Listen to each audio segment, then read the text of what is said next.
5 عادات لو بتعملها في يومك هتدمر لك اليوم كله.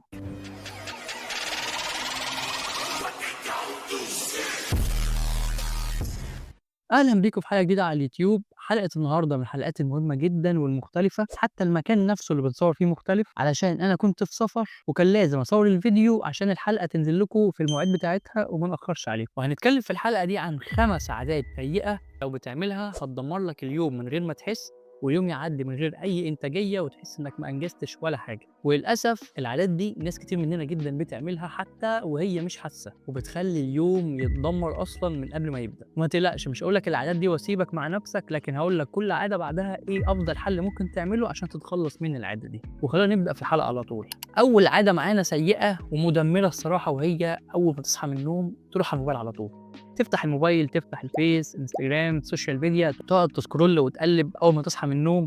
عايز اقول لك ده لوحده كفيل يدمر لك اليوم من قبل ما يبدا، علشان انت اول ما تصحى من النوم مخك وعقلك مش مستعد يستقبل كميه الحاجات والتقليب والصور والاخبار والاشعارات اللي انت هتشوفها. الحاجات دي هتقتل تركيزك بدري وتحط دماغك ومخك تحت ضغط وستريس من بدري في اول اليوم. ده غير بقى، فكر معايا كده، لو شفت مثلا خبر وحش او رساله جت عكننت عليك او شفت اخبار محبطه او حاجه سيئه احبطتك اول ما صحيت من النوم، انت متخيل كل ده وانت اصلا لسه بتبدا يومك؟ فامنع تماما الموضوع ده وما تروحش للموبايل اول ما تصحى من النوم. طيب تعالى بقى اقول لك ايه افضل الحلول اللي ممكن تعملها تخليك توقف العاده دي اصلا. اول حاجه، اول ما تصحى من النوم قوم من على السرير على طول، ما تفضلش قاعد. طبيعي ايدك كده ممكن تروح على الموبايل على طول من غير ما تحس، اول ما عينك تفتح حاول تقوم على طول من السرير. طيب وبعد كده مثلا قوم اشرب ميه، اعمل فطار اكل صحي، قوم صلي، ابدا يومك بالصلاه، اطلب من ربنا، قول له يا رب خلي يوم يمشي كويس النهارده. وبعد كده يا عم بفتح الموبايل وشوف السوشيال ميديا، شوف اللي انت عايزه، والدنيا مش هتطير يعني. وصدقني لو عملت كده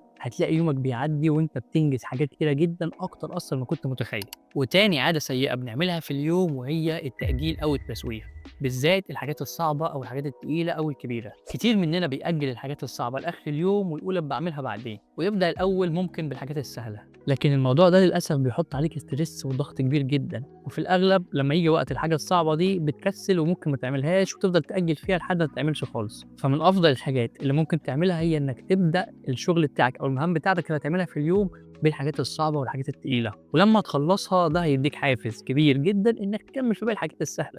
وتالت عاده سيئه وهي الافراط في شرب الكافيين. كتير مننا وهو مثلا قاعد يذاكر او قاعد يشتغل رايح جاي على المطبخ، قهوه وشاي ونسكافيه، وبيدخل لجسمه نسبه كافيين عاليه جدا في اليوم، فاكر ان هو كده هيركز اكتر. الحد الطبيعي من الكافيين او القهوه في اليوم كويس جدا وهيساعدك تركز فعلا، لكن الزياده عن اللزوم هتقلب ضدك واسوأ بكتير، عشان هتأثر بالسلب على جهازك العصبي وتخليك على طول في حاله من التوتر والقلق ومش عارف تركز اصلا في الحاجه اللي انت بتعملها، وهيعمل لك حاجه اسمها انسومنيا او ارق، هتيجي تنام بالليل مش هتعرف تنام. والموضوع ده مش هيأثر عليك في نفس اليوم بس، لكن لما مش هتنام كويس هيأثر عليك على اليوم اللي بعده واللي بعده وهكذا. طيب ايه حل الموضوع ده؟ انا ببقى مكانك وببقى برضه عايز افصل شويه بين المحاضرات او بين المذاكره او بين الشغل، لو عايز مثلا اشرب شاي او قهوه او اي حاجه زي كده. طيب افضل حل انك ممكن تعمل ايه؟ تبدل المشروبات دي بمشروبات تانية من غير كافيين. قوم مثلا اشرب ميه، اعمل عصير، كل حاجه بسيطه، اعمل كوبايه ليمون، كوبايه نعناع، وخلي القهوه كوبايتين في اليوم هيبقى كويس جدا. وحاول تبعد اخر كوبايه قهوه او اي مشروب فيه كافيين، حاول تبعده عن وقت النوم باطول فتره ممكنه. ورابع عاده سيئه معانا وهي عدم تنظيم الوقت او العشوائيه في اليوم.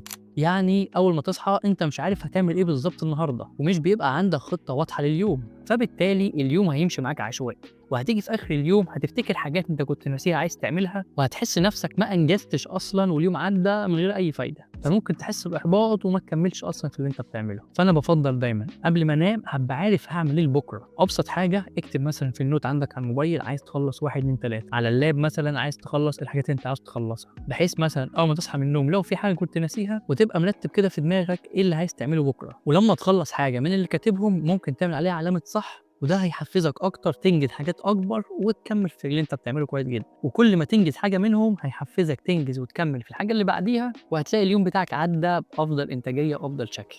وخامس عاده معانا النهارده وهي اننا زي ما بدانا في اول حاجه واول عاده قلنا عليها انك بتمسك الموبايل اول ما تصحى من النوم والسوشيال ميديا، هننهي برضه بالموبايل والسوشيال ميديا قبل ما تنام على طول. معظمنا بيبقى خلاص خلص اللي عايز يعمله في اليوم ورايح ينام ودخل الاوضه ويطفي النور، يقوم بقى ماسك الموبايل يقعد يقلب في السوشيال ميديا، في الفيس، يعمل سكرول في كل حاجة. نفس الفكرة والأضرار اللي قلناها في أول عادة، بالإضافة إن النور اللي بيطلع من الموبايل وشاشة الموبايل وموجه على عينيك، والأخطر بقى لو النور كمان حواليك مطفي، هيأثر على نظرك بالسلب بشكل كبير جدا، وهيأثر على هرمون الميلاتونين، وده الهرمون المسؤول عن النوم.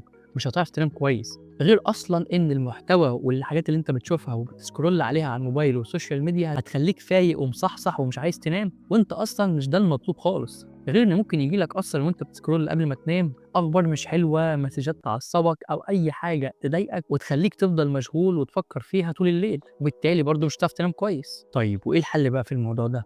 الحل إنك تقطع وتوقف السوشيال ميديا قبل ما تنام على طول. مش هقول لك وقفها قبل ما تنام بساعة أو ساعتين، على الأقل أول ما خلاص أنت هتطفي النور وتنام توقف كل السوشيال ميديا، تقفل الواي فاي من موبايلك. أنت خلاص قررت تنام دلوقتي، يبقى ده وقت نوم. لو عايز فعلا تنجز حاجة ويومك يعدي بشكل كويس جدا لازم تاخد القرار. ولو انت وصلت معانا لحد الوقت ده في الفيديو فأحييك انك عاوز تحسن من يومك وتزود من انتاجيتك، فقول لنا في الكومنتات لو في اي عاده من دي كنت بتعملها وان شاء الله هتحاول توقفها قريب. وطبعا احسن حاجه تعملها في يومك هو الجيم والرياضه والتمرين عامه، وتظبط الاكل بتاعك. فلو مش عارف تبدا ازاي، او بتتمرن وماشي على دايت بس محتاج تطور وتحسن من البرامج بتاعتك، تقدر تتواصل معايا. انا بوفر لك التدريب الاونلاين معايا دايركت على طول. انا اللي بعمل لك بنفسي برامج التمرين والدايت، والبرامج بتاعتك بتنزل لك بالفيديوهات والشرح والصور من خلال الابلكيشن اللي بتحمله، وبنتابع مع بعض على طول على الواتساب. وطبعا لو عاوز تشتري مكملاتك الغذائيه من مكان مضمون وحاجه تكون اصليه، يبقى اكيد دكتور فيت ستور. وما تنساش كود خصم دكتور فيت 5 هيديك خصم اضافي، وبنوصل الشحن كل المحافظات. وبس كده، وما تنساش جيت فيت وذ دكتور فيت. استنوا الحلقات الجايه.